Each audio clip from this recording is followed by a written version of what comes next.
Follow the money. That's what I always say. You always follow the money. Yeah. This is Follow the Money with Mitch Moss and Pauly Howard on VSiN. Good to have you on board. We're live in Vegas, Circa Resort and Casino. Busy hour coming up. Go over some NFL props for the weekend. The divisional round. Matt Youmans on the program. Best bets in the NFL and college basketball. And right now, VSiN's very own NHL betting analyst Jonathan Davis joins the program here in studio. Hey, man, good to see you. What brings you to town? Well, Mitch Marner and the Knights are hosting the Maple Leafs tomorrow, so it's his first game against his former team. Wanted to be in the building for it. Kind of bummed that I'm not in Los Angeles tonight for Vegas and LA, but hey, sacrifice. Yeah, But you had this game circled at the beginning of the season? Circled had at the beginning of the year, just like he did. Like, I have to go. I have to be here. Is there an early betting thing that you're looking for the game tomorrow night, even though it's a back-to-back for the Knights? For him to score anytime, too obvious? Yeah, I think but he does score at home. The majority of his goals are at home. So, I would play a shot prop. That's the first thing. I just think that to me is a safer play.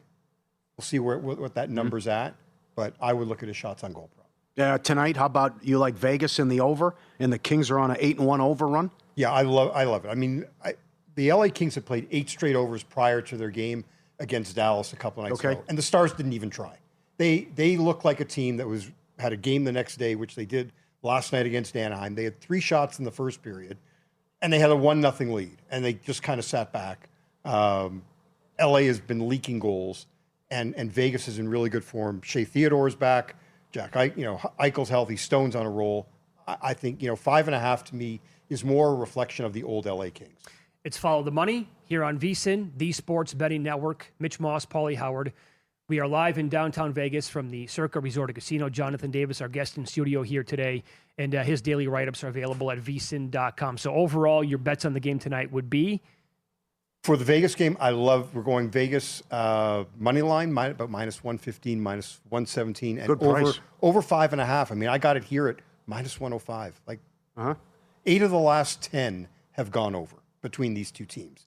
Now, the Kings have won 4 straight, but this LA Kings team, especially with no Kopitar, not the same team. All right, light card, but you're ready to fire. How about Flyers, Sabres? Oh, this is the dream one here. Okay. I mean, we've had 9 of 10 have gone over this total. The one that didn't landed on 6th. I think it was a 7-goal game, combined goal game earlier in the year.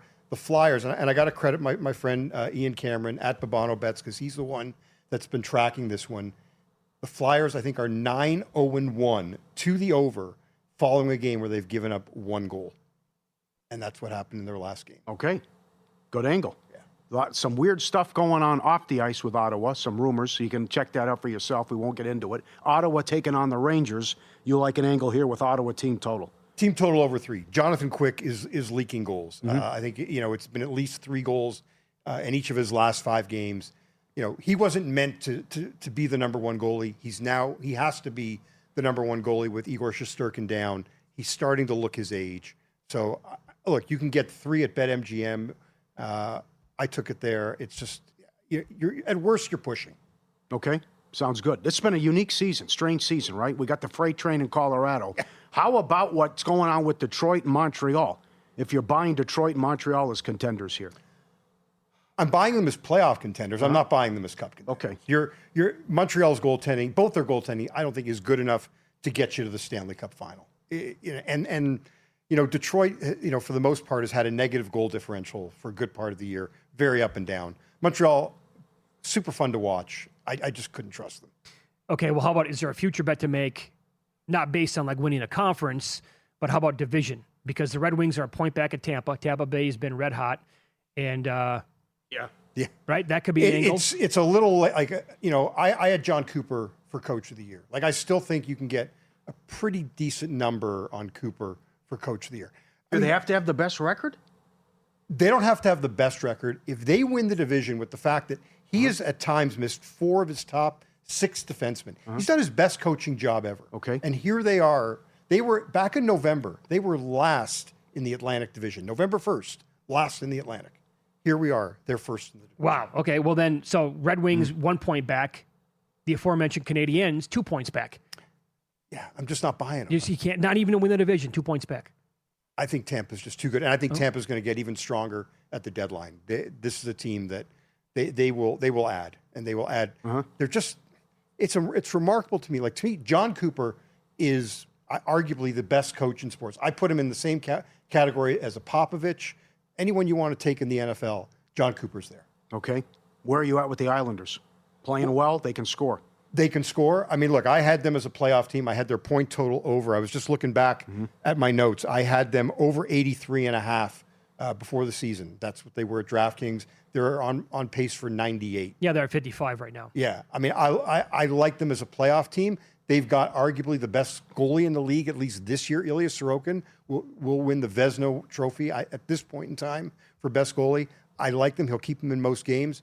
I just don't think they're good enough to make a deep run. They're just not deep enough, but they're good in the regular season. Andrew, who listens every day from New York, told me to get on Islanders division tickets a long time ago. Oh, really? And he's got gigantic numbers. How big? It's 50 or higher. Yeah. Oh, wow. I think they're in the 60, 65 range, to be honest. And he's got right it multiple there. times. Here's the thing. They have a game in hand against Carolina, but they're 5 points back. Carolina has been a very good regular season team for countless years now. Yeah. Can the Islanders track them down, though, and overtake them? If it's more about if Carolina falls back, They would need that to happen. like them losing last night 3-0 to St. Louis was very surprising, to say the least. It would be more regression. I mean, Brandon Bussey, who's taken over there as number one, I do wonder, is he starting to fall back a little? I don't know. My bet with Carolina was, I think I told you guys about, was that for them to get eliminated in the second or the third round. I still think they're the best team in the division. At the end of the day, Islanders, it's not a bad ticket to have. I just don't know if Carolina slides back far enough. What happened to Winnipeg this year? Guys had career years last year in Winnipeg. They had the best record. Yeah, I mean, guys had career years. They look slow. They're not as long in the lineup. You know, they lost Nikolai Ehlers, a forward, one of their best goal scorers. He went to Carolina. He's not had the best year in Carolina, but he lengthened that lineup. And so when you're coming off career years for everybody, the chance for regression, negative regression, is, it's not implausible, and that's what's happened. And they're just finding ways to lose. I mean, they had a game in Toronto, like during this losing streak. I think they had 8 or 9 one-goal losses in their 11 game losing streak. They had a game in Toronto. They're up 5-1, and they lost 6-5 in regulation. That can't happen. Those are back-breaking losses like that. Is that the same thing? Because I thought Tocchet did a great job a couple of years ago where they won a playoff series and took the Oilers to 7, and Vancouver, now one of the worst teams. They've lost 8 in a row. Yeah, I mean, it's not a very good roster. Their best player, what should be their best player, Elias Pettersson, is still scuffling. You've got guys that are trying to get out. Look, they traded away their best defenseman they are rebuilding there. But it is crazy. They were a game away from knocking the Oilers out, and to see where they've gone. And Thatcher Demko's their number one goalie. He's hurt again, and this is a guy that they signed on to a 3-year extension. It's just not good in Vancouver. Any other futures that you wanted to revisit what you gave out before the season, or anything like Mitch said earlier you'd like to recommend or recap anything? What else is out there? Yeah, look, I still, I'm looking at some of the numbers. I would see what you can get on Alexander Ovechkin to go over his point total. It's going to be tight, but I think that there's definitely a shot for him to go over. His point total was 70 or 65.5 before the season, I think it was. 60.5. So I think that there's still a shot with Ovechkin. There are a couple right now. Look, Carolina is one. I had them over 105.5. They're at 104.5. I think that it's plausible. Yeah, to go over. To still go 104.5. over. Yeah. Yeah. Nothing like in the President's Trophy market to overtake Colorado. Not happening. Okay. I'm not having it. Good luck with that. Get out of here. So Vegas and over tonight. Flyers over. Ottawa team total over. Yeah. You're a big Buffalo Bills guy. I'm a huge Buffalo Bills guy. Okay. Well, I shouldn't say huge. I was. I mean, I'm still. That's the one team that I still get emotional about. I mean, I was watching the game. Took my walk down the beach over the weekend, watching the game, and I was like, God, please find a way to win. Did you have an opinion on that game before it kicked off? Did you think they were going to win in Jacksonville? I was hoping. I didn't have no. Okay. Yeah. Well, what do you think this weekend then? I like them this weekend. You do now. I do. I really felt that the team that won that game was going to win whoever they played the next time around. The only concern for Buffalo for me is that they're so beat up at wide receiver. Pauly, Mitch, they may need you guys to fill in. Yeah. Like it's. Well, although the day that Shakir had, I mean, I don't know what he ended up finishing with, but I remember at one point he had 10 targets and 10 receptions. He did. Yeah. I know. I think he ended up with 12 catches on the day. Yeah, it was. But they're so beat up on wide receiver. They may need Andre Reed to come back. Yeah. I'm kind of with you. I thought going into that game that was maybe like the AFC title game. Yeah. But it's so close. Like, who knows? And I was really high on Jacksonville and how they were playing, like, for a couple of months throughout, to close out the year. That's a devastating loss, I think, for that organization. Yeah. Really, that's a hard one to come back. But they say, you need to learn how to lose before you can win. Mm-hmm. Maybe that's something that can propel them moving forward. This is stunning. He had 12 catches on 12 targets. Yeah. That doesn't happen every Sunday. No, my God. No. Yeah. Well, the Broncos do have to beat Superman in this game. Yes. And yeah. I anticipate just, him to show up and be awesome again. Well, I'm expecting another 10-yard run from Josh Allen where his line pushes him 9 yards. You loved that, didn't you? I couldn't believe it. All the play did. Come on. But they're doing a great job with the tush push, though. Even though they wanted to get rid of it, and they're running it better than Philly. But what a weapon that is. Yeah. And I think you get plenty of attempts in the game. Enjoy the game. Thanks for coming in and enjoy Toronto and Vegas. Yeah, you can follow Jonathan on X. He's at West Coast HKY. He also has a lot of live betting recommendations that he puts out there, and his daily write-ups as well at vsin.com. Good to see you. Always a pleasure, guys. Thanks for having me. Up next, we'll go over some NFL props. Now, how about this? Guy is 14-3 over to his prop this week in the prop number, and it's like plus 135. Seems high. I'll try to explain why it's where it's at next.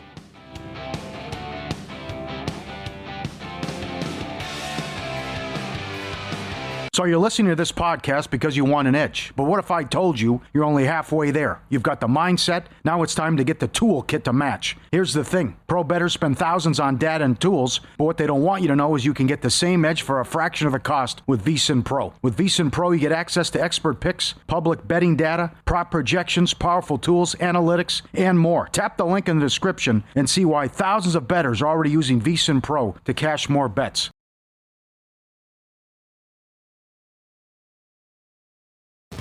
This is Follow the Money on VSiN.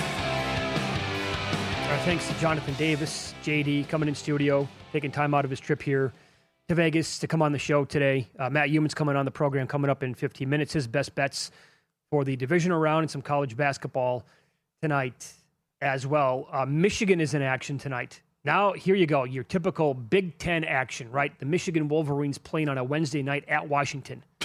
Gotta love this kind of stuff. League game. So they've hit a little bit of a road bump here. Yes. Struggling to beat Penn State, losing at home to Wisconsin, and now they're laying a big number here, double digits on the road against Washington. Huskies 10-6 overall, but 2-3 in the Big Ten. They're obviously not that great.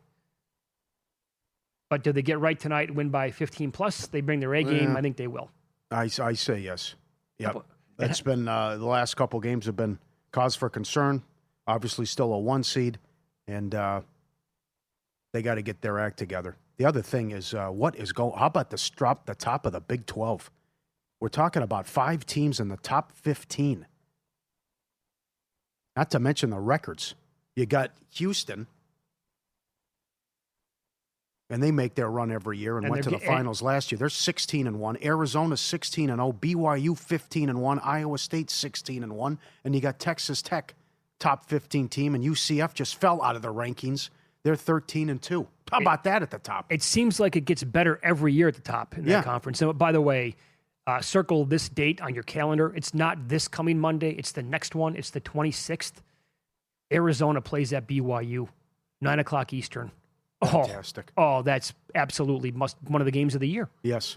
There'll be several of those coming up when you got 4 teams in the top 10. And again, that Bill Self angle came in. The guy had only been a home dog 5 times in 23 years. It was the second biggest home dog ever, and they blasted Iowa State. So it was never a game. Kudos to him for that one. And I'm going to ask Hoops Peterson this tomorrow. Remember, we kind of forgot about him when they lost by 40 to Michigan. Is Gonzaga going to go 32-1, entering the madness, the actual tournament? St. Mary's got a good team, but if Gonzaga can sweep St. Mary's, and how good this team is again, you look up, it's like, okay, well, it's still Gonzaga, St. Mary's, and everyone else, and they're going to beat Santa Clara. They're going to sweep them and probably the Dons as well. And then they come out here, and if they win, they'd be 32-1. So Gonzaga 17-1, and could run the table. I'd like to see someone put that prop up, as the Gales are 17-2, and they play. Their first meeting is January 31st. Bart Torvik has him currently 10th. Ken Pom had him, I Really? think, top 4. I'll check Ken Pom here. Vanderbilt's up to number 3. How about that? That's a great Vandy and Nebraska, 2 great stories. I never thought of betting Vandy to win the whole thing. I did notice right away out of the gates that they were absolutely blasting teams, but it never occurred to me, hey, like this could be a season-long thing. They killed St. Mary's. Mm-hmm. They're killing everybody for the most part. Now they're laying money's coming in on Texas on the game tonight. They're laying 3.5. They're number 5 overall at Ken Pom and number 3 at Bart Torvik, and I can't even imagine what the biggest number was on Vanderbilt before the season started. But this again, it proves that any team can make a huge run now in college basketball or college football. The way things have changed. Yep. How about Utah State? Every year it seems like there's a different coach, and they make the tournament.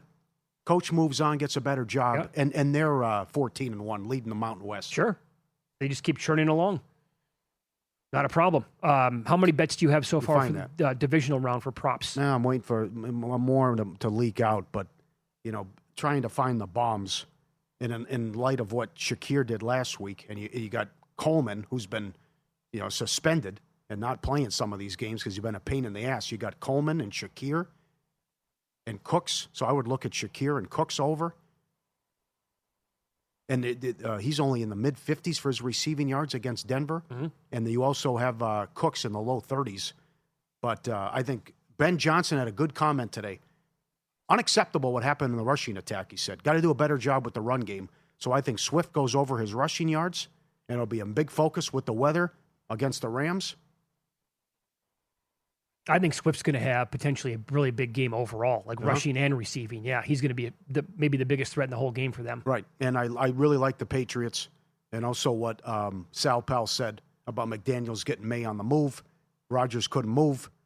Statue back there, and May was so good with his feet last week and had all those rushing yards, and I think he'll make enough plays against this Houston defense. They can turn over Stroud, and the big shot in the arm that they get Gonzalez back at practice today. Right. So here's the guy that I'm looking at. Again, I was on vsin.com checking out the player prop analyzer. They have a record for every player for a long category of stats, different categories. And one of them obviously would be receiving yards on the year and how they did to their prop number. Tony Franklin was 14-3 over 2.5 catches. Franklin, yeah. Sorry, I screwed up his name there. 14-3 over 2.5. It's Troy Franklin for the record.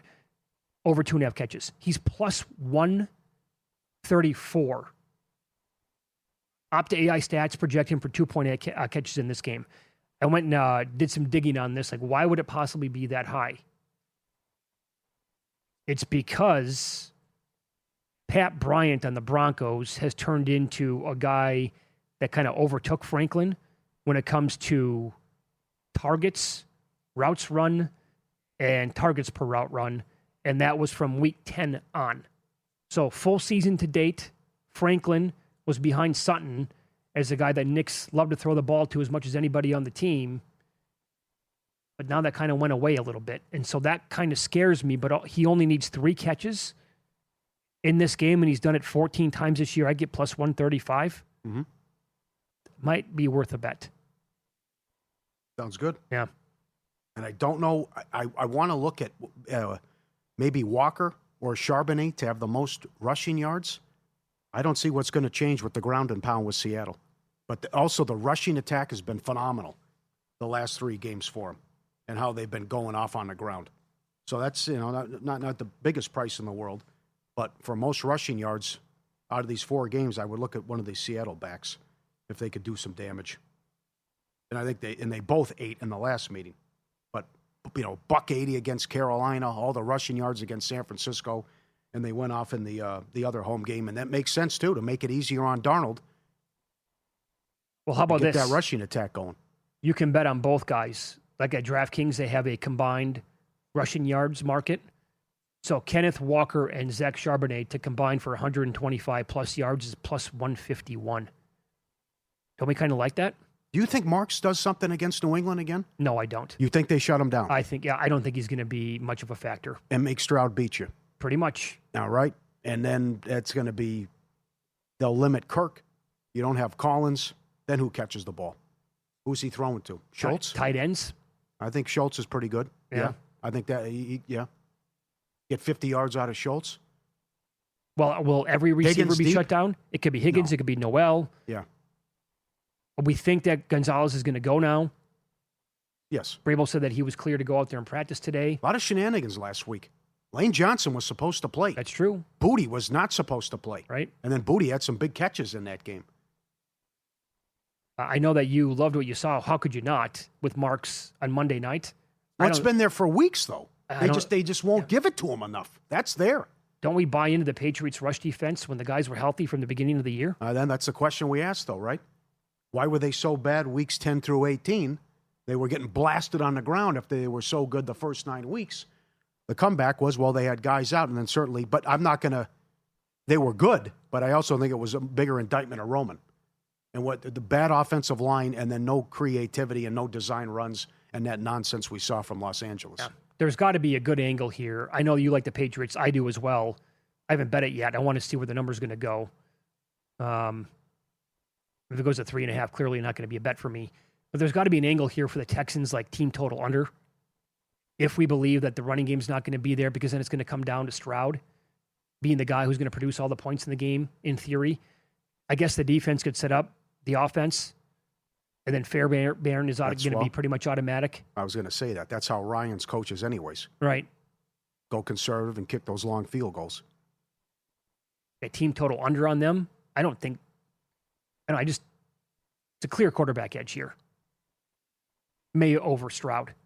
Marks is 8-1 most rushing. If he can do it 2 weeks in a row. No one saw that coming. Great point by Collinsworth. Great point from Aikman.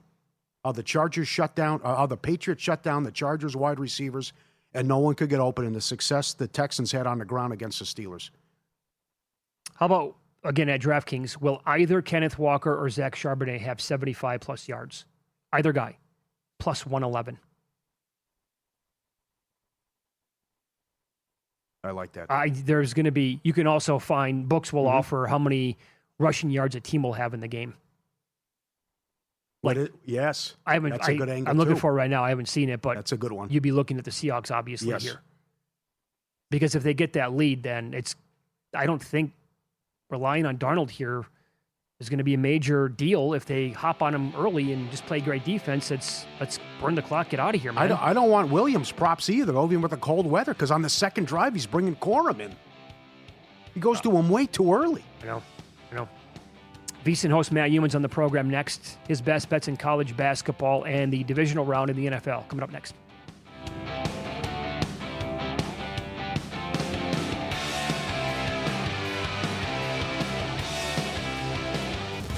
This is Follow the Money on VSiN.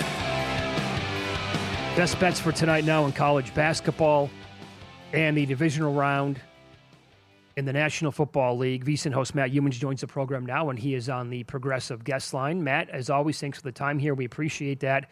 How did you bet the Bills-Broncos game so far, or are you waiting this to play out because it's been flipping here, the favorite, and now Denver at most spots laying 1.5 as we speak? Yeah, I did not bet this game yet, and I'm not sure what I'm going to do with it.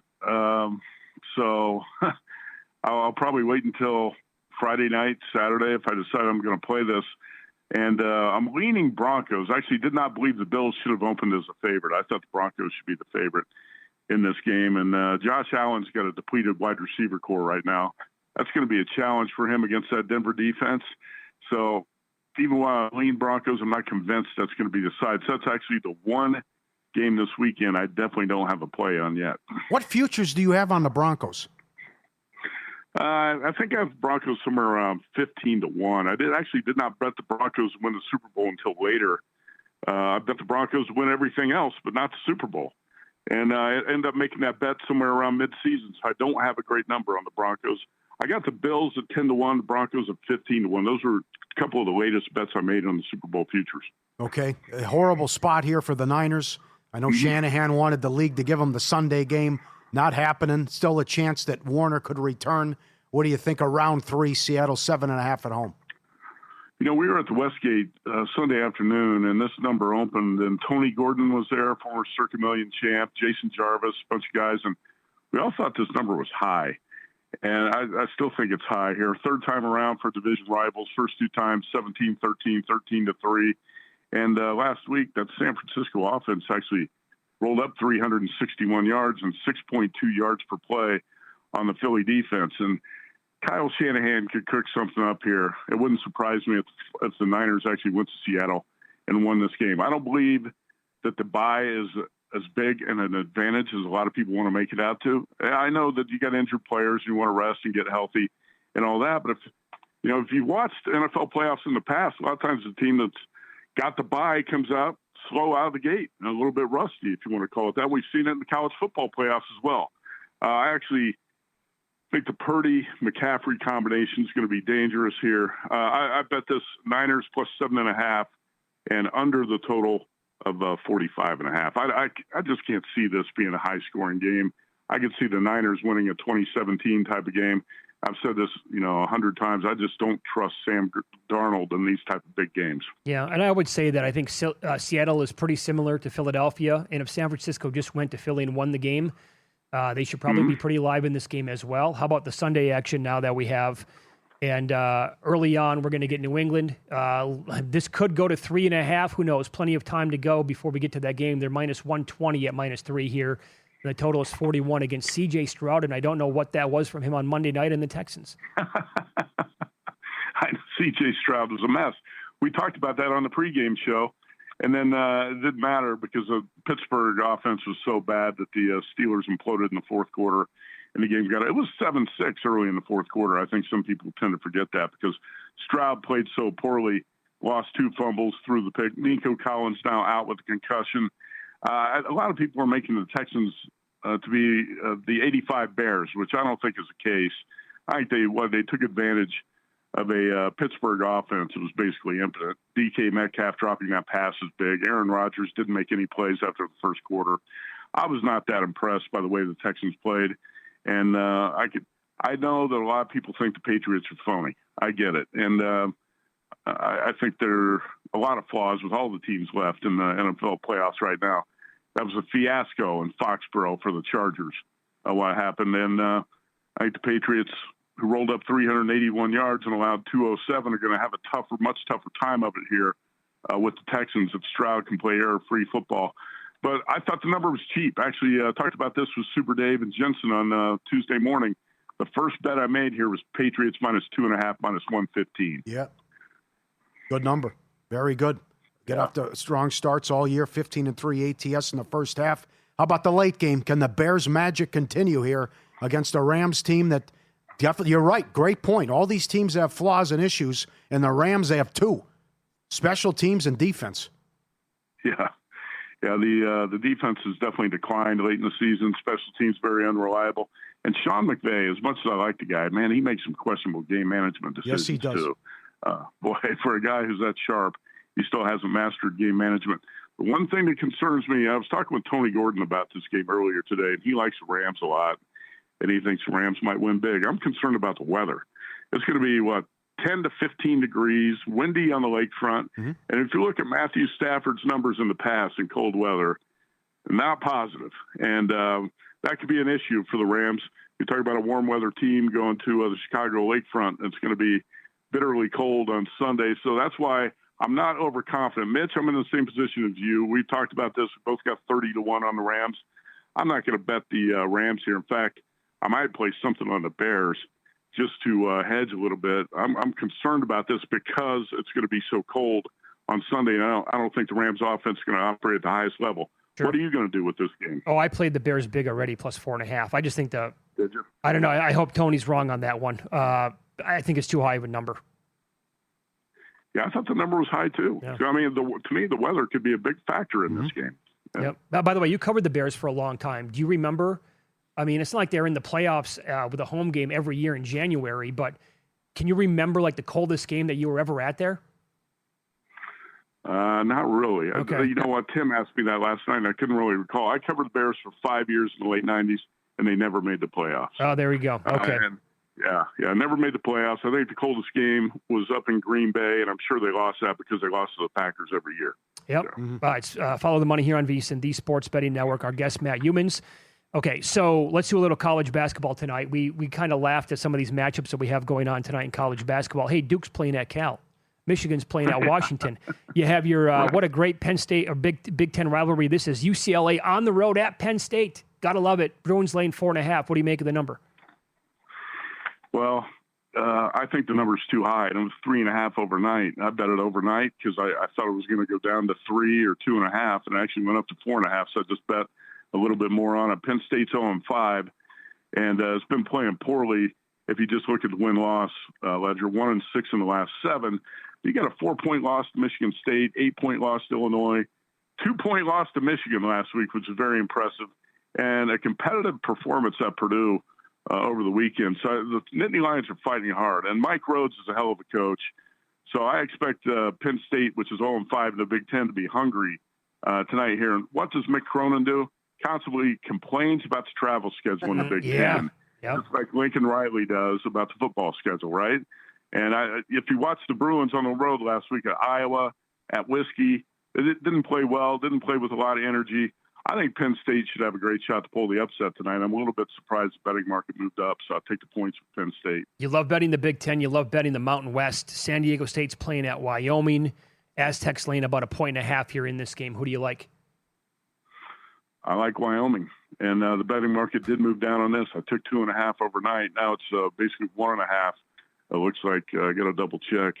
But I was seeing 1.5 is pretty much the best number out there today. This San Diego State team is nothing special. I do like B.J. Davis as a guard, and he shoots a high rate from the free throw line when he gets there a lot. But there aren't too many outstanding characteristics for this Aztecs team. If you look at the record, you'd say, well, typical 5-0 in the Mountain West at the top of the league.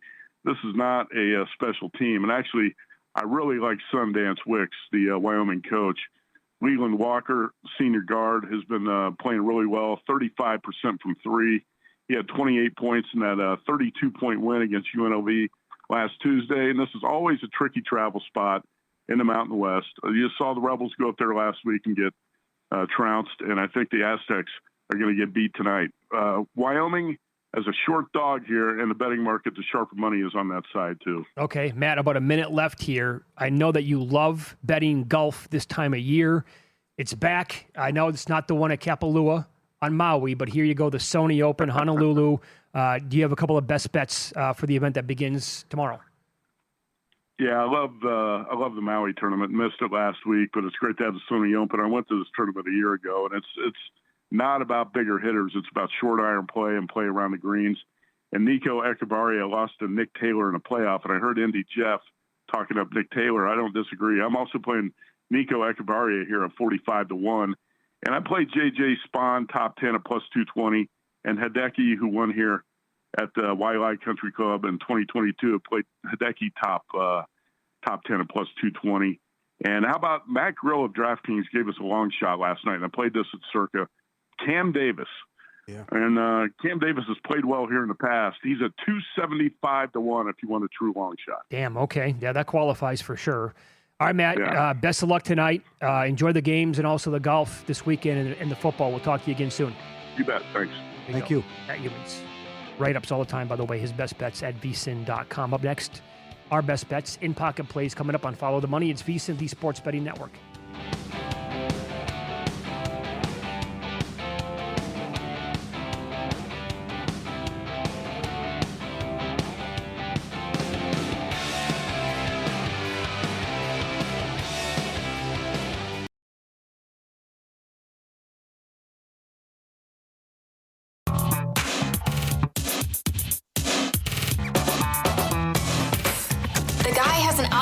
To determine the winner of any given college basketball game. Someone gives you 10,000 to 1 on anything. You take it. Take it. Take it. I bet you $20 I can get you gambling before the end of the day.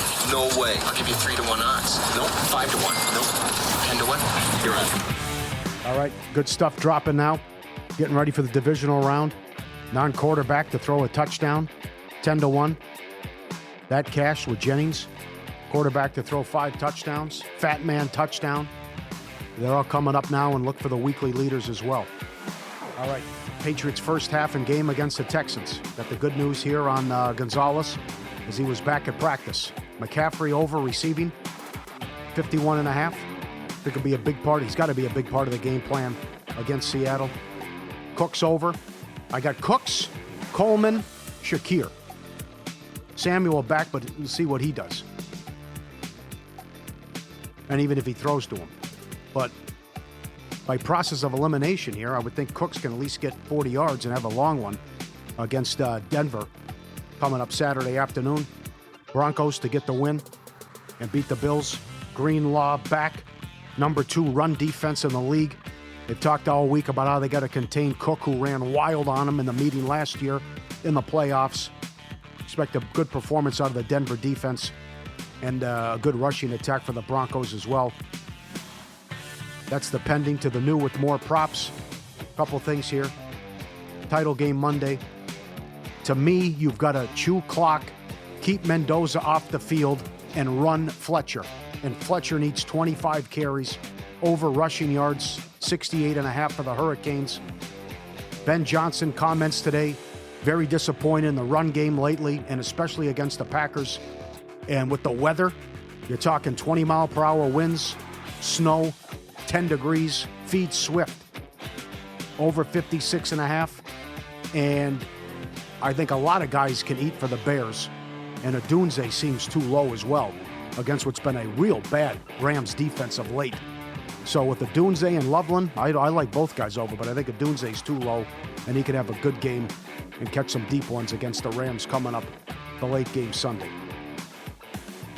Go get him, Pauly. Split the plays last night. Spurs plus the 9. Now Thunder hit him big in the third quarter in the second half. To pull away from that one, it was a 3-point game at halftime, and OKC showed up big time in the final 2 quarters of that game. Grayson Allen did go over 2.5 made threes right away in the game at plus 106. Some of the penny that I have as well. The Bears plus 4.5, laid 18 cents against that with the Rams. I really am hoping for like a Rams win between 1 and 4 points. That would be a perfect world for me. Bills pick 'em. Bad number now, minus 110 against the Broncos on the road. New stuff that I have tonight. Couple in the NBA. Sam Merrill. What a run. I prefer betting over 2.5 threes on players when it's plus money. 13-2 over on points also. Yep. But now healthy again.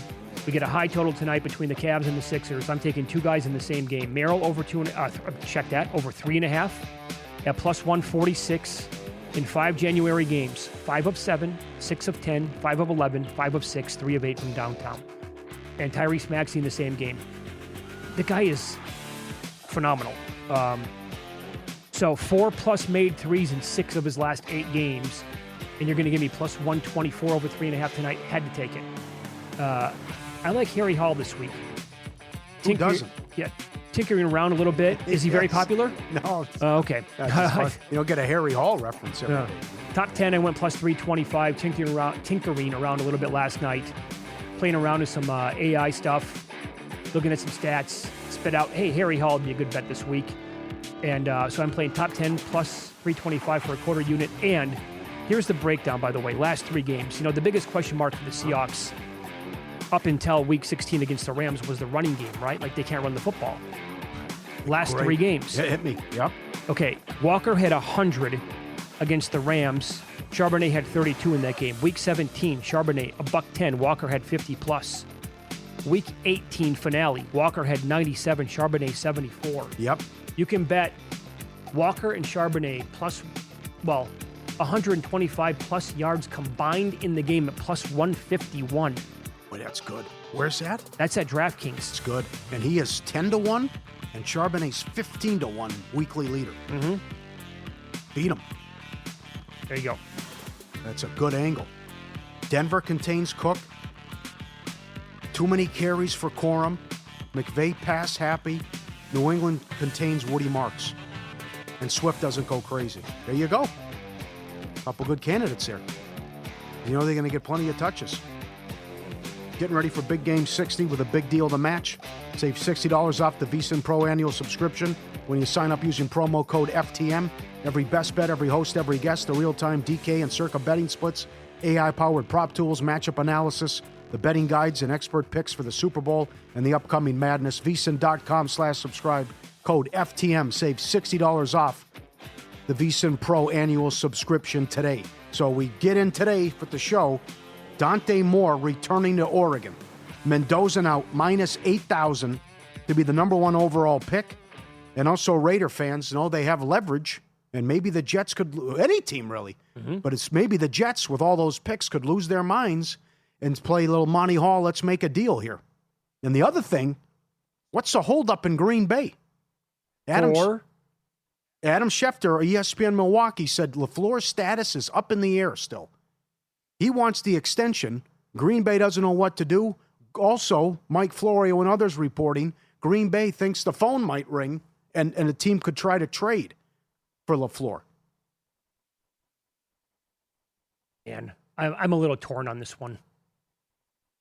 Because his game management is just, we talked about this on Monday, and I had people from, Packers fans saying, Mitch, he's also a terrible play caller. Well, then what's he good at? Because I think the game management is really his weakest part. I wouldn't say that. I thought he did a good job with the play calling. They have weapons. I think it's the tempo's the problem. Yeah, he's a good offensive mind. Yeah, they should be playing fast. All those weapons, let's go, and they absolutely have the weapons for sure. Yeah. And I also, I got to tell you, I don't think Harbaugh is like a major upgrade from him. I don't mind LaFleur in Las Vegas. That'd be intriguing. You make a deal with the Jets and use one of the picks or a later pick and then acquire LaFleur. If you can't get the Flores-Dable combo and what Brady has up his sleeve. I think LaFleur is a better fit in New York than Harbaugh. Because what you have with the offense, Dart, Robinson, Neighbors, Scatterbo, Bellinger, Johnson, I just think Slayton. Harbaugh fits that organization and the culture that they would want so well. Maybe LaFleur would as well. I don't know. Yeah. But he feels like he might be that kind of guy. Do you think this is a unique situation? 9 vacancies? Of course. This is wild, right? These are some great jobs that are out here. Head coach and OC. I think McDaniel's got a tough decision. Do you want to coach the Browns or one of these teams, or you want to be the OC with the Lions or the Chargers or Baltimore? Whatever. How about this tweet from Andrew Siciliano? You think 9 NFL coaching vacancies is a lot? We had 10 in 2022. 10. Wow. 8 of those 10 have already been fired. And it happens every year. I think 9 or 10 obviously is a bit extreme. But when I say it happens every year, I mean at least 6, 7, or 8. You're going to have that turnover. You have some good candidates this year. Mm-hmm. Very intriguing cycle. Mm-hmm. Who's going to be the next Liam Cohen guy that comes in? Gets his first crack. There's hype with Udinski, yeah. To the Browns, down to 3-1. Mm-hmm. Where there's smoke, there might be some fire with that one. Oh, there'll be surprises, no doubt. Yep. Let me give you this. If you think that Charbonnet and Walker are going to go nuclear in this game, Caesars and Will Hill they're offering, will they combine for 300 rushing yards? Oh, wow. 175-1. Yeah? One guy would have to have 220, another guy, come on. How about JSN MVP 20-1? Super Bowl MVP? Yeah. Yeah, because what is he Super Bowl week? That's right. I was looking at that today. Is he higher than 5-1 come Super Bowl week? Cup was not. You're not going to get Darnold bets. I don't think so. And you're not going to go with the running backs. And unless he goes scorched earth in the Super Bowl, I think we'd have a repeat of what Stafford was not great against the Bengals in terms of overall. I mean, Cup had a great game. I threw that out there earlier too, but the concern would be he has like $130, but he takes it down inside the 5, and then Charbonnet comes in with his 2 touchdowns, 50 yards box score. But I still think JSN would have a strong case because he's going to have 10 catches. You see the Myers kicking prop for this weekend? I haven't looked yet. Take a guess what he is over 1.5 made field goals. This is he's been hot. He's no Fairbairn, but he's on a nice run, and he's got a huge leg. I'm going to say he's $1.60. Yeah, $1.70. Damn. Is Fairbairn up? Indeed, he is. Same number. Okay. $1.70, down 30 cents from last week. Okay, yeah. You got a bargain this week now. Yes, right. That's good. All right, that's it for us. Great job by everybody behind the glass. As always, stay tuned. VSiN Primetime next. Matt Brown, Mike Somich, Dustin Sweetelson later on tonight. Cashing out. You can wake up early, 7 a.m. VSiN by the books with Dave and Jensen. Good luck with the bets tonight.